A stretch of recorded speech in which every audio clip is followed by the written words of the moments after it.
हमार पहुना, हमार मितान, हमार संस्कृति, हमार खेत खलिहान, ये सब हवाए हमार छत्तीसगढ़ के पहचान। मोर गोड़ तोर बारी, अब आ गई हमार संगवारी।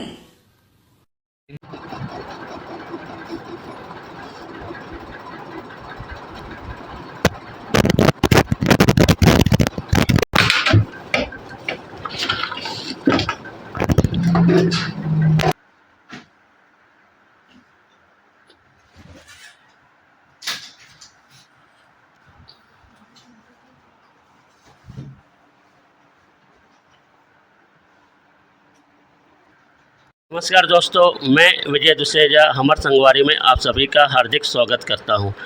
आज हम बैठे हैं रायपुर में, महावीर नगर में। ऐसी शख्सियत से हम आपको आज मुलाकात कराने वाले हैं जिनका नाम ही काफ़ी है, जिनका नाम सुनते ही सेवा भावना अपने आप ही आंखों के सामने नज़र आता है। सेवा और भावना इनके संस्कार में मिली हुई है। जब इन्होंने शादी की तो इनके पति भी सेवा भावना में ओत-प्रोत में लगे हुए थे। उन्होंने बोलते हैं ना, कदम से कदम मिलाकर अपने पति का साथ देके सेवा भावना में एक नई मिसाल कायम की और आज भी अकेले दम पर सेवा भावना में लगी हुई है। और सिर्फ रायपुर ही नहीं बल्कि पूरे आज देश भर में इनका नाम अलग ही सेवा भावना के साथ लिया जाता है। और राष्ट्रीय सिंधी मंच की एक संस्थापक भी हैं और राष्ट्रीय अध्यक्ष भी हैं, जिनका नाम है सपना कुकरेजा। आइए चलते हैं उनसे कुछ खास बातचीत चर्चा करते हैं। सपना जी, हमर संगवारी में आपका तहे दिल से हम हार्दिक स्वागत करते हैं।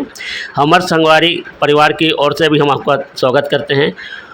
आज समाज में कई ऐसी कृतियाँ भी हैं और घटनाएं घट भी रही हैं, जिसमें सबसे पहली जो कृतियाँ हैं शराब, जुआ, सट्टा और जो आजकल जो दिखावा चलन पड़ा है पैसे का, पैसोवा पर संस्कार कहाँ है किसी को पता नहीं है। उसके बारे में आप हमारी युवा पीढ़ी को और समाज को क्या संदेश देना चाहेंगे? जय माता दी, जय झूलेलाल। मैं डॉक्टर सपना कुकरेजा आप सभी से रूबरू हो रही हूँ। शुक्राना विजय डिसूजा भैया एंड संगवारी टीम, जो आपने इस काबिल समझा और आज न्यूज़ लेने आप रायपुर आए हैं। ये तो सच है कि हमारी समाज की दिशा और दिशा दोनों विकृत हो चुकी है और बड़ा अफसोस होता है ये कहते हुए कि हमारे जो बुज़ुर्ग थे वो स्वाभिमान के लिए पाकिस्तान में अपना सब कुछ छोड़ के आए, सब कुछ, पैसा दौलत, अपनी इज्जत को दांव पे नहीं लगाया। बट आज यही चीज़ अफसोस होता है कि हमारे सिंधी भाइयों का स्वाभिमान कहाँ ठहर गया है या कहाँ किस बोरिए बिस्तर में पैक हो गया है, समझ में नहीं आता। और एक अजीब सी अंधी दौड़ में दौड़ पड़े हैं, समझ में नहीं आता हमारा समाज किस दिशा की ओर जा रहा है और अग्रसर हो रहा है। और कहते हैं सबसे बड़े घर का मुखिया, घर के धर्म गुरु, या यूँ कहो कि कहीं ना कहीं हमारी सब जो शुरुआत होती है वो अपने बुज़ुर्गों से होती है, बड़ों से होती है। हमारे बुज़ुर्ग, हमारे संस्कार बहुत अच्छे देखे गए, लेकिन जो पीढ़ियाँ आती गई चलती गई, उन्होंने अपने मैं के चलते आज समाज की पूरी धज्जियाँ उड़ा दी है। मुझे अफसोस होता है कि आज धर्म से धन कमाया जाता है जबकि धन से धर्म को चलाया जाता था। तो ये अफसोस की बात है कि हम आज किस दिशा में जा रहे हैं और हमने धन को इतनी अहमियत दे दी है कि आज हमारा स्वाभिमान भी कोसों दूर दिखाई नहीं पड़ता। आपने कहा युवा पीढ़ी हमारी बहुत अच्छी है, उनको दिशा और दशा दोनों सही नहीं मिली है, उनको मार्गदर्शन सही नहीं मिला है, इसीलिए वो अपनी ज़िंदगी से भटक गए हैं। या यूँ कहो जो एक जनरेशन ने, हमारे सिंधी समाज ने पहले अनपढ़ आए थे वहाँ से, फिर यहाँ पे अपने आप को पढ़ने में बिज़ी किया, फिर पैसे कमाने में बिज़ी किया।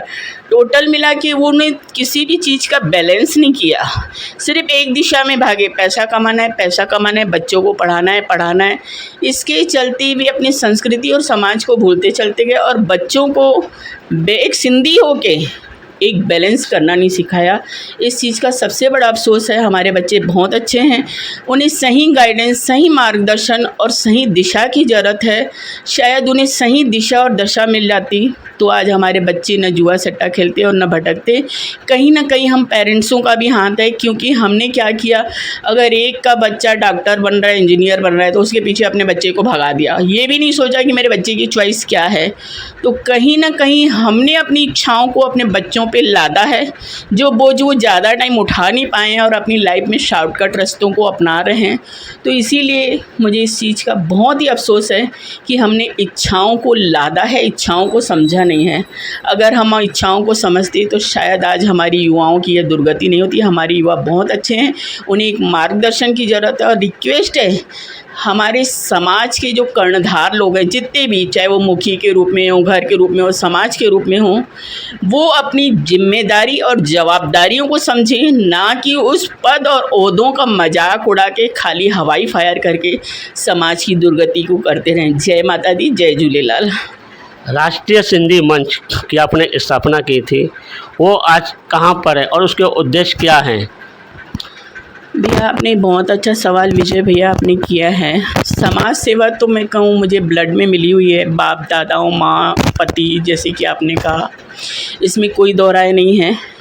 और समाज सेवा करना किसी को दिखाना नहीं है, हमारे कर्म बोलने चाहिए, ना कि हमारी ज़ुबान बोलनी चाहिए कि हम किस दिशा में क्या कार्य कर रहे हैं। उन्होंने ये सिखाया और मैं उसी मार्गदर्शन पे चल रही हूँ।